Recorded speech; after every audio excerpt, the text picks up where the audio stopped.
Mobile phone technology spreads across Africa. Demand has soared for secure, independently powered phone towers. Our next guest says he wants his company to own 20,000 sites within 5 years. Isam Darwish is the CEO at IHS and joins us around the set now. Isam, we've been following a lot of the news flow, and it's pretty obvious out there that in many of the developed markets, the big mobile phone networks are trying to sell their towers, the likes of KPN, T-Mobile, for instance. But you own most of these mobile phone towers in Africa, so tell us a little bit about the business. Well, it's something Africa has been lagging behind, definitely. It's something that we saw pick up 2 years ago. Most operators traditionally built and owned their own towers. 2 years ago, they became under pressure. They had to grow the networks massively while keeping costs under control. And the only way to do that effectively is really to share your towers. And that's when they started selling their towers, and they started growing using people like us. With roughly 35% market share and 6 countries of operations, we're definitely the leader in Africa today. What are the infrastructure needs in this business for Africa? Because we know that the trends in the developed markets are that many people are using smartphones and tablets. There's increased connectivity. Are the towers in Africa adequate as Africa also moves towards this trend of smartphones and connectivity? Not really, I won't say so. Africa today has roughly 1 billion inhabitants, of which 600 million are connected via voice. So there is massive room for growth. It's been growing at around 8, 9 to 10% a year. We expect that to continue for the next 10 years. What compounds the growth, the explosive growth, is the fact that data is almost inexistent. It's sub 10%. We expect that to grow by at least 10 times in the next 5 to 10 years. Also, the population in Africa is young. It's expected to double by 2050, so that puts another dimension to the expected growth.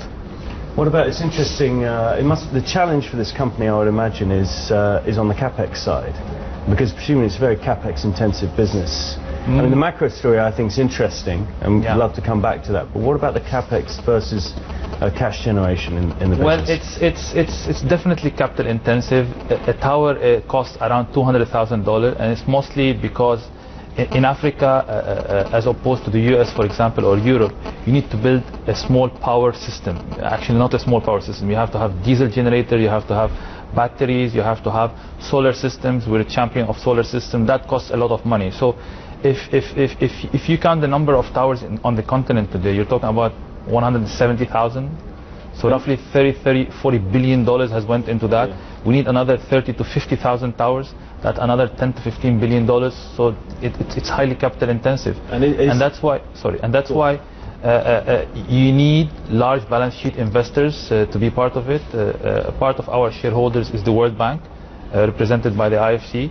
Vandel, also one of the largest investors in Europe, have recently taken a stake in the company. Well, do you have a sense of sort of the return on investment on these towers? Do you have a sort of IRR target, or? Well, it's easy to achieve IRRs of 25 and 30% if you get your tenancy right. It means you have to have full sharing. The system is not about one operator occupying a tower. It's about convincing 2 or 3 to occupy that same tower, effectively dividing the cost among themselves. That's how you make your return, and that's how you can pass the cost to them. Well, as Chris makes the very adequate point about capital requirements for your business, is it the best place for your business to be listed on the Nigerian Stock Exchange? It would seem like there are other more liquid markets with access to capital. Yes, for sure. Well, we listed 3 years ago. We had certain requirements then. These requirements have changed, so we may contemplate different plans in the future. But I do agree with you. What would be a more suitable market for you then? Would the UK be a market you would chase after, or closing the gap with regulation is just too great at this stage for your company? Well, for the medium term, we don't have plans to list or relist somewhere else, because we have enough private equity. We think that can take us to the next level. But if we are to consider listing, London Stock Exchange could be one of the places. Can we just briefly go back to the macro story? Because people get very excited about Africa, and they mention the billion consumers. Of course, the thing we mustn't forget is it's more than 50 countries, makes up a billion people. But what I find intriguing is people say economic growth is being transformed by the use of mobile phones in these African countries. Can you talk to us about that? Give us some color on that. Well, I moved to Africa in '98, so I've seen how the transformation has occurred. Then you didn't have even a middle class, right? I mean, telephones were so expensive. Nigeria, for example, had 300,000 telephone lines in 2001. Today they have 90 million mobile phones. I mean, you can see. So it changed the way people transact business. It changed the way people communicate, the way people romance even. I mean, it changes the whole thing. And I think we're also at a tipping point, because the spread of smartphones, the smartphones have not really spread the way they're supposed to spread, because they're still a bit expensive. So while we see Africans using voice to communicate, and that has definitely transformed their lives, I think the next big thing is allowing them to basically use smartphones and take it to the next level. It seems incredible in this day and age that the technology you're talking about and the developments you're talking about are all going to be determined by your access to diesel at the moment, aren't you? Let's be honest about it. If you don't get your diesel supply there are disruptions to the supply of diesel to the generators which power those towers, you've got a major problem, haven't you? That seems quite an archaic problem to have for such a high-tech industry. Yes, it is actually, because grid is not reliable in most African countries, and that's why we're championing the drive to reduce diesel consumption. We as a company, on the sites we own, we have reduced our diesel consumption by 30% in less than a year. On top of that, we're installing solar systems on many of our sites to further drive the consumption down. The solar systems work?